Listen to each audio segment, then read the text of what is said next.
My name is Chris Dutchko, as I was introduced earlier. I am the 15-year teacher. This is my 15th year. The last 12 years, I have been a learning support teacher at Emmaus High School, which is located in Emmaus, Pennsylvania, which is right outside of Allentown, about an hour north of Philadelphia. I did present in 2019, so it's my second time presenting here. Obviously, the first time in this digital format here. My presentation in 2019 was on differentiated performance tasks. So it was a big departure from what I did then. Since it is a tech conference, I do like to put in there that I'm Google Level 2 certified. What that means, I'm not really sure right now because our district has kind of moved towards Schoology and some other stuff. So all of the things that I learned in Google, I still know and can use. And then the last thing, and the reason why I think some of you are here, just kind of intrigued, is that I am the creator and the host of the ninth grade experience, which I started in the spring of 2019, and I will give you a little bit of background for that. So I do see now I finally figured out that there are 5 people here, so that's great. That'll give us a good opportunity to chat and to kind of open up for a little bit more dialogue here. So hopefully that's okay. I know one of the people that I saw in the chat did not respond with if they're okay. Actually, that person just left, so we don't have to worry about them now. So I guess maybe they didn't like that I was a Google Level 2 certified educator. Who knows? So, all right. So I'm going to go on to the next slide here, and this is where we're going to begin the audience participation part of our podcast. And according to Brandy, who's one of our moderators here, she did open the cameras and microphones for all of you that are in attendance today. So that's going to be great. So you'll be able to just easily participate. We don't have to raise hands and do any of that other stuff. So this will be pretty good. So on my podcast that I host, it's for ninth grade students at Emmaus High School, and we focus on the experiences that they have. So every guest that I have on the show, the first question, whether they are an adult or a student, is asking them to talk about their ninth grade experience. So for our attendees that are here, hopefully you are willing to share a little bit about your ninth grade experience. You don't have to mention the year that you were a freshman, or you don't have to mention the school if you don't want to. And I thought for fun, for a tech conference, it might be fun to think about if you can remember what was the major technology at that time that you remember dealing with. So I thought that was kind of interesting. Well, I'm Hayley Gunther. Can you hear me? I can. Thanks, Hayley. Okay. And I was a freshman a very, very long time ago in a very tiny church school in Illinois. And my tech experience, the principal of this school, we had 18 students, freshman and sophomore year. Our principal was actually a doctor who spent his summers programming for IBM in the 70s. And so the technology exposure I had, I actually got taken to a Hewlett-Packard installation. So there was a big room that we sat at terminals outside of that room and typed COBOL. And then our school actually had a couple of PET computers. So if you want to see original personal computers, Google PET, P-E-T computers. They ran on cassette tapes. And we did our programming on cassette tapes in I think it was the early days of BASIC, but it might have been COBOL that we actually wrote the program in. Now it's really interesting, and this I find this with the adults as well. They usually can draw back on those experiences, and sometimes, not all the time, it leads to where they are currently located in their profession or their life. And you're remembering all that with, and again, you may have thought about this before you came into the room based on the title of the podcast, but maybe you didn't. But it seems, the vivid details that you remember from that. Did that experience in your ninth grade year kind of shape what you decided to do with the rest of your life? Well, I was a classroom teacher, and I actually taught in a multi-graded classroom. I taught in a small church school in Michigan, and there were 5 grades in one room, and I taught a total of 12 students across those 5 grades. and someone donated an early Apple IIe computer to us. And I saw a girl who had never written more than 3 sentences in 3 years of school write a 6-page story, just because she was in front of a keyboard and not having to manually write the story by hand. So I saw then and there how technology could transform learning for a student. And I have embraced technology every chance I've gotten since then. And again, like I said, it was one of the very first Apple IIes, so that dates me even further back. I mean, I'm teaching her kids now. Oh man. Yeah. So And Hayley, I'm sorry, when you introduced yourself, you didn't tell us where you're from or what your current position is. But if you could just tell us what you're up to. Sure. I'm the instructional technologist at the Academy of the New Church High School in Bernathen, Pennsylvania. It's a small town just outside Philadelphia. Oh, okay. Academy of the New Church. I'm trying to figure out is that near like Chester County way, or is it more? It's in the corner of Montgomery, but it's in the corner of Montgomery County, right where Bucks and Philadelphia and Montgomery County all come together. Oh, okay. Yeah, because in a prior life, I was a sports writer for the Daily Local News in Westchester, and I kind of remember Academy of the New Church as kind of maybe we played in the Friends League. So okay. You would have heard of us there. Okay, so that's awesome, and thank you so much for sharing. There will be more opportunities for you to share as you go forward. We have some other people that have been joining us here, so we are doing a little bit different of a session here where we're trying to get some audience participation in. So if you are comfortable with our question that's up on the screen right now, describing your 9th grade experience, Kelly Enders did put into the chat that she talked about the major technology as the electric typewriter. So I think we all kind of remember those kinds of things and have those experiences with different technology and how that was used in our schools. Amy is checking in here in the chat as well too, saying big technology, Windows computer lab with a paper sign-up sheet taped to the door. Teachers breathing down our necks since we were only slotted for 3 days of quote final drafts in the lab.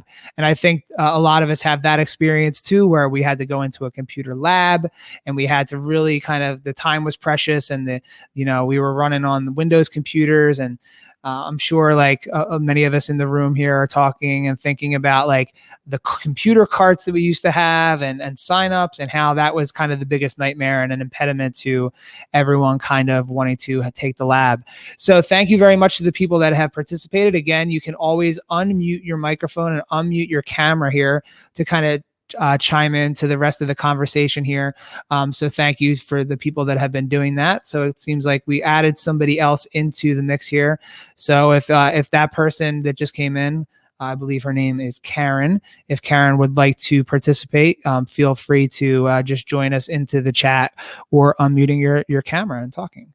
So I'm going to move ahead here. So that was a good introduction. And I always Karen did, thank you, chimed right in and said computers were non-existent and during her 9th grade freshman year. So it could have been that they were just not available in her school, or I don't know, Karen. So I don't know if computers were just not created at that point. That would be a long time ago. But again, remember, Karen, you weren't here when we started. We were not going to tell how old anyone was. Nobody had to list that, but I guess you kind of did give that away a little bit. But thank you for joining in and thank you for participating. Oh, she's bold enough to put into the chat that it was 1975 was her freshman year. So again, it's interesting when I do this with the people that I work with in my school district and in my school. We do get some people that might be the furthest back that I've ever had anyone that's been on the podcast go. So I appreciate that. We have 1976 as well too. So really interesting. And we'll talk about the difference in tech and all that different stuff as we go forward here. So I want to make sure that we get to all of our questions here as we go forward, but I really appreciate all of the interaction here as well. So I'm just going to click forward here. Punch cards. Oh my gosh. That's like, so Karen chimed in and said that the first computer she worked on had punch cards, which is interesting. That's like when I talk to students about like mimeograph paper, or like the paper that was like pink and white and yellow, and then you had to like push really, really hard through, and they cannot understand that concept of of that. So these cool old technologies here, it's really cool to hear these experiences. And there's lots of stuff going on in the chat here. And there was this Hayley chimed in saying that she watched college classmates cry when they dropped their box carrying the programs. And I can imagine that all the hard work there that goes into that. So this presentation was going to be a little bit different because I'm not going to go through like the nuts and bolts of podcasting. There are many resources that will tell you which microphones to use and, all the different little tips and tricks. But what I really like to talk about is where did this idea come from? Why is it important? And why should anyone even care what we're doing? So where did the idea come from? First off, I love listening to podcasts and I wanted to start my own. So what I did was I applied for an educational grant at my school. And I won $1,000 grant, and I did exactly what I'm telling you not to do. Is I went online, I found the podcaster. They had all their equipment listed. I went and bought all the equipment that I thought I needed. And now that we're living in the COVID world, I don't use any of it because I do it all through Zoom and through stuff like this. So I thought of this idea for a show because at our high school, we have 2,700 students. So it's a large high school. So I was trying to figure out the best way to get a narrow audience, but also trying to incorporate the most people. I'm really big on students owning their own story and telling it in their own words. And I think a podcast is a great way, whether it's an in-class activity or, an extracurricular activity like I do, to be able to have students tell their own story. And they can edit it, they can add music to it, they can add all sorts of stuff to it, which I think is a really interesting approach to getting them to tell their stories. And I've worked with ninth graders for a long time. And if you've worked with high schoolers and ninth graders in particular, or even like sixth graders that are transitioning from elementary school, transitions are hard for all students. And that transition from middle school to high school is so difficult. We expect students to come in and be basically young adults, and they're still, have a lot of the middle school mentality. So it's really hard and challenging. So we're really trying to balance all those different things. So that's where this idea for this podcast came from. And we've been growing it steadily ever since 2019. So it's time for some more audience participation here. So in a normal podcast, I would go through and I would ask people questions, and obviously we'd go back and forth. And this is a little bit different of a format because A, I didn't know how many people would be here, and B, I didn't know if people would want to participate. But this is a question that I think is important. And we're here at PETE&C, so obviously we think technology is important to our students. And we've talked about the idea of digital natives and all this different stuff. And then we've kind of seen through COVID here that what we thought students could do in technology maybe is not as much as we thought. So our question that we're going to look at here, and we'll get some audience participation in for this one, either in the chat or again, you can definitely unmute and turn your cameras on and participate, is what essential technology knowledge should students have before entering high school? And how can educators in elementary and middle school prepare students with these skills? Now, I didn't know if people from elementary would come or middle school would come. So that's why this question is based on that. But it could be even as a high school question as well, too. Since you're being brave, I will let you go first. Yeah, I mean, by the time the kids reach high school, where I'm working now, they pretty much know the basics of word processing and various platforms that they can use to create basic media, slides and documents and things like that. And we don't, at our high school, we don't do enough with technology to advance them. So I think having that basic skill, and then what we're having to ramp up big time is teaching them about a learning management system, because they just haven't been exposed to that at the schools, that most of the schools that are feeding into us. It's the homework's written on the board still, and they're copying it down in their notebook and going home. So teaching them about a learning management system and how to access that and utilize the tools there. And that's a good point, because I know in our school as well too, we are also in the process of teaching our students a new learning management system. We shifted from Google Classroom, which we used through last year, and this year we're in Schoology. So we're really kind of trying to teach them those skills as well too. But you did mention about like the basics, so like Google Slides and all the other things that kind of are the basics. But I really like what you said about, getting them to move beyond the basics. And I think actually it's coming up in a couple slides here, is that like one of the things that I'm really passionate about is that, every student has the ability to create content. Like every student has the ability to host a podcast. Every student, they all are social media savvy. They all want to get the most likes on Instagram or TikTok and, all those different things. And then when you ask them to do a basic skill on the computer, then they kind of freeze up and they don't want to do it, or they don't know how, but they very easily figure out like how to, do the things that they like to do on their social media platforms, or, playing a complex video game. So I think the students getting the basics here, it's really important. So I'm just going to go back and revisit the chat here.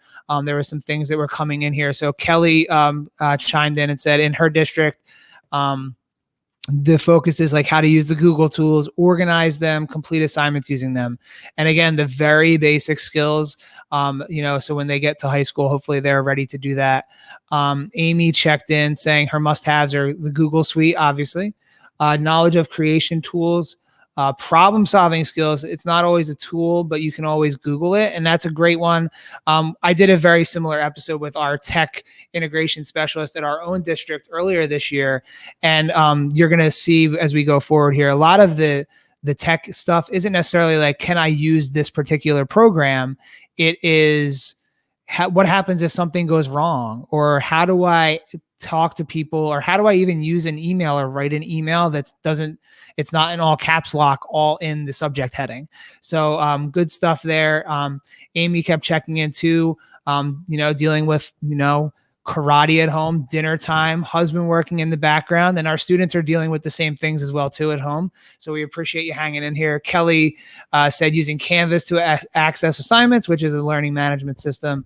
And Karen checked in Canvas, Google tools, Microsoft knowledge, and robotics with some coding. And I know at our elementary schools, they're doing a lot of the coding stuff. Hayley chimed in with a little story saying she had a student pick up the Chromebook and type with his thumbs to set the password. So, we get students at all different levels that are coming in, and those are the basics. And then we're expecting the students to come in with the knowledge that they have, and we're anticipating them to be creators and all sorts of other stuff here. Bbots and Caterpillar. I don't really know what those are. I teach at the high school level. So I don't know what those are. If you want to add into the chat what Bbots and Caterpillar are, I would appreciate that. But again, I think those might be like robotics type things, but I'm not 100% sure. But again, everyone comes with some different knowledge, and everyone's learning all these different tools and strategies. But to me, one of the things of making this go is kind of the general knowledge of how to be a good communicator, which is coming up in a little bit. So we have our next question here. Just trying to get a little bit more in about how can we encourage students during their 9th grade year to expand their ideas about the uses of technology and move from being merely consumers of media. And this is a big thing that I talk to students about all the time, is like, you consume what everyone does. If you're on social media, if you're playing video games, if you're watching Netflix, you are just consuming everyone else's creation. So how can we help our students to understand that they can be the people that could potentially move this forward, and they can be the content creators? I think, in the next slide, I talk about like we've had to do so much content creation as teachers since March 12th of last year. Learning how to do videos, learning how to do all these different things, that I think it's really important for us to kind of help our students to become those content creators as well too. what Karen said about giving back. I still have to go back and watch the Inky Johnson keynote speech. And I know that Tom Murray was a part of that. Tom Murray's a local guy to where we are in Pennsylvania. He lives in the school district right over from us. I've met him a couple times. Super nice guy. And I'm excited during the week here to sit down and watch that from Inky. But paying it forward, getting students to think a little bit beyond, like, challenging them when they do any assignment that it could be for public consumption. Like, it's not just the teacher looking at it, it's all sorts of other people as well too. So I think moving that idea ahead, I'm reading here what Amy chimed in. She said, we need to get on their level and find things that they're motivated to do, and having a real audience is a great motivator, and podcasting allows that easily. And I could not agree more with you, Amy. Like, I think one of the things that, in 2021, I think students need to understand that the work that they do can be shared with anybody. They're more than happy to share pictures of their breakfast on Instagram. But if you ask them to share something that they write, a paragraph, they find that they can't do that. And it's like, we really want to encourage students to kind of think that everything that they do can be out there. And it's really hard, but it's a great point there. Hayley's chiming in saying, help them find something they're passionate about. And that's huge. Like, finding that thing that they're willing to put themselves out there to do and to go forward with that. So I think that's really great. Amy checked back in, like, letting them have choice is a great motivator. I'm sure there have been plenty of sessions this week about incorporating choice into your classrooms, using the choice boards, like Google Slides choice boards. Like, I think everybody that's like an ed tech superstar, like, loves choice boards. So there are tons of that out there. But I think having students, tell their stories, I think that's great. And then hopefully you're getting a sense that, like, if you've never listened to a podcast before, or, kind of wondering what it was, or maybe you were just intrigued by, the tweets that I sent out. If you've seen those, I don't even know, but yeah. And then Kelly chimed in. It depends quite a bit on the climate and the student group. If they are very reluctant to make that shift, figure out what's the best way to do it. Perhaps it would be a good way to start for reluctant learners would have creating be an option on a choice board, and scaffolding choices. And again, like, I'm sure all of us have used Flipgrid in the past time. Flipgrid is just a mini podcast, a mini recording. Like, students feel a little bit more confidence with Flipgrid and putting themselves out there. Why can't we start to get students, like, recording a 1-minute video instead of answering a 20-question multiple choice test? So I think, using these tools to get students to communicate and to feel more comfortable sharing what they're feeling, I think is the name of the game here. And I hopefully through what everyone's done at PETE&C this week, they kind of see that there's lots of tools out there, but you kind of have to remember, as Tom Murray always says, go back to the why. And I think you hear that a lot, is like, why do we want them to do that? And I think, having that in, and Hayley, I guess on cue, decided she was going to come back in. So again, Hayley, thank you for chiming in here.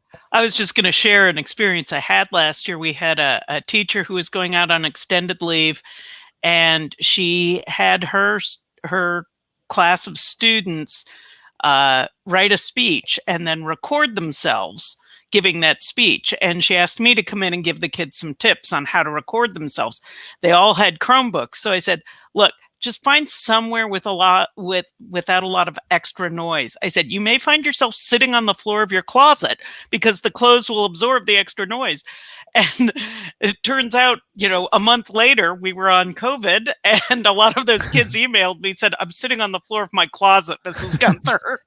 And that's, and even like, these little tricks of the trade here, and kind of getting them to see, like, how many adults have spent, time in a little closet because that's the quietest place, or this place that will have the least amount of noise. And I think that's really interesting to kind of point out, is that, like, that's part of the learning experience. Like, I've said to our students a lot this year, like, I know a lot of people want school to go back to the way that it was on March 12th, but it's not going to necessarily go back the exact way that it was. And I think we have to start embracing some of these things. And, no one really probably thought about, like, the acoustics of the room that they lived in.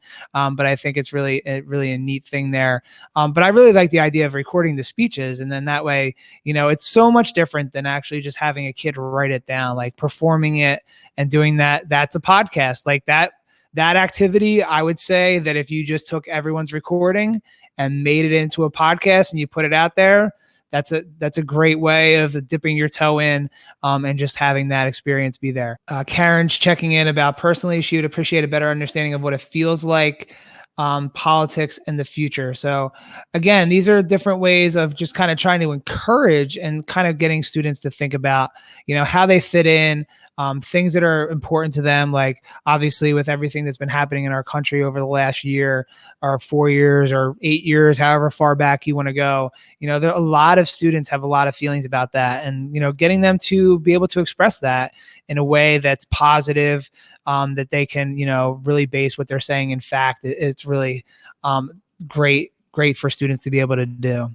So we do have one last question, as we're kind of rapidly approaching our end here. And again, thank you so much for everyone that's been participating and chiming in with all the different answers here. But the last question here is, by the end of a high school student's career, their relationship with technology should be ... So I think this is a really big overarching question. Obviously, we have only a few minutes left, so we're not going to solve this question right away. But I just like to think about, where should we have students be by the end of this? Like the response from Amy in the chat is, "Oh dear." So hopefully you didn't get karate chopped at home. But yeah, that's a huge question, and I put it out there just because, we expect students to be, I think by the end of high school, pretty tech savvy. And whether it's the ability to record a podcast or to record themselves on video, or, to be able to produce a really awesome Google slide or a Google drawing flyer, the old travel brochure assignment that we've all done, taking the travel brochure and making it digital. I think those are things that we all think about. Kelly chimed in the chat here saying something that they are comfortable to use in the real world, wherever that path takes them, and honestly not scared of technology. And I hope, of everything that's kind of happened with the last couple of years, like students hopefully are not afraid of technology. Hayley, on the other hand, says hopefully, or maybe thinking that the students of this class will pursue things without screens, and maybe they're just so tired of it. And maybe that is the case, but it's funny. I'm sure those same kids that are tired of screens are still going to go play video games and do all the other stuff that they've been doing. I know that's kind of a generalization, but I think that's one of those things where, what are they tired of? Are they tired of learning, from their house? Are they tired of like literally looking at a screen the entire time? I just think there's a lot of interesting conversations that go around that. Amy just chimed in after her "oh dear," so hopefully she's okay now. It says, "It will always be a complex one that changes each day. The problem-solving skills we help our students acquire should assist with the ever-changing world around us." And I really like what you kind of put in there, Amy. And I'm going to just move forward to the next slide here, because I think it talks a lot about that. And it's basically that it's never like, it's not about the tech. Like, I know that all the students have to have the basic knowledge of all the different stuff, but to me, it's not about the tech. It's about the problem solving, and it's about communication. And I think by the time we learn something, it's basically obsolete. Like for adults, like, when I started finding out about TikTok, like it wasn't cool anymore. It's like all these different things. And I think that's really great point to kind of, begin closing us out on here. Karen said, a healthy opportunity respectfully in a job related market. So it's like, trying to really think about how this applies and how they can use it, and what are the skills that they're going to need to be using. And Hayley's back. She wants to make sure he gets the final word in here before the end of our session here. I just want to circle back to where I started, which was with my freshman year, where I got exposed to the big Hewlett-Packard computer and the terminals outside, and the fact that helped me as I moved through my life to be willing to explore all the technology as it came along. I was never afraid to type onto a keyboard that I was going to break something, and so many of my class, so many of the people my age were that way. So I think exposure is a big piece of it. And I agree with you so much. And like, even though like I feel pretty comfortable with the technology. I still don't type. Like I never had the typing class, so I'm like the hunt and peck typer. But like I don't even know. Like I have a student. I have a son in 7th grade, a daughter in 5th grade, and a daughter in 2nd grade, and they do a lot of typing with their thumbs. They don't like. It's going to be interesting to see how they develop as they go through and use the different skills and all those different things. Like the things that we value as teachers now, like I don't even know if students that are in the younger grades are going to need to have and acquire those skills. Like it's funny, like all the students have iPads in our district at like up till a certain grade. And like, at what point are they learning how to type on a keyboard? And this is the same age where we're wondering, well, are they going to learn cursive? So like all of these different things that they're learning about and kind of going through there. And I think I like Karen referred to Howard Stern. So our podcast here, our little episode that we're creating, if it has any of the legs that Howard Stern show has, that would be amazing. But, he started off in an entirely different way, and he's developed over time, developed his audience. He's been a little bit more, mainstream ish, not as shock jockey, but now kind of like the guy that can host America's Got Talent. Like when he first started, to think that he would have been on national TV hosting a show is just kind of blows my mind a little bit. But again, I think this conversation with all of you, I think it's been really awesome to see where we kind of can all think and take this idea of how students and technology should be integrated in. And I just think that the real purpose of technology is to improve everyone's ability to communicate. And I think, hopefully we see that that's been really crucial there as well. So I did share this. It's in the PETE&C notes, but I can also share it on here before you go as well too. He's softened, and I see the smiley face there. I guess when you sign deals on Sirius XM for hundreds of $1 million, that could help you soften up a little bit too. But it's really cool to see how he's kind of developed in those kinds of things. And he's one of those people that's like a giant of the recording industry there. So as we kind of come up here, I know that at some point Brandy's going to wave her hand because we're down to about 3 minutes here. But I used this 2 years ago and I really liked it. And again, it's a 30, 60, 90. What do I do with all this? Like, this is something you've been at all these sessions all week, really, trying to think, how do I do this? What do I do with all this? I have like so much knowledge. How do you do this? So this is what I put in there for 30, 60, 90. So within 30 days of whenever you decide, come up with an idea, find people interested in recording, figure out any technology, brainstorm ideas, and outline a structure for your show. Within 60 days, so that's 2 months, start recording. Your first episode is not going to be great. If you go on and say, hey, if you go on to Siri right now and just say, hey, Siri, play 9th grade experience, and you listen to that first episode, it's good, but it's not as good as some of my later ones. And, everyone always has that story about starting. And then 90 days in, be consistent, try to record as often as you can, once a week, once every 2 weeks. And what I would say is don't give up if people don't listen right away. There are episodes that I put out that get 10 to 20 listens. And then there are some that get more. And I think that's just one of those things that you just kind of have to do it and remember your why for doing the show. I appreciate all of you sticking around. I've read some of the comments here. Thank you. Again, there were 5 people here. But again, when you have a conversation where people are really exchanging ideas, maybe it's not the 5,000 person keynote, but I think hopefully some of you will get a little bit of something out of this. So I really appreciate everyone taking the time.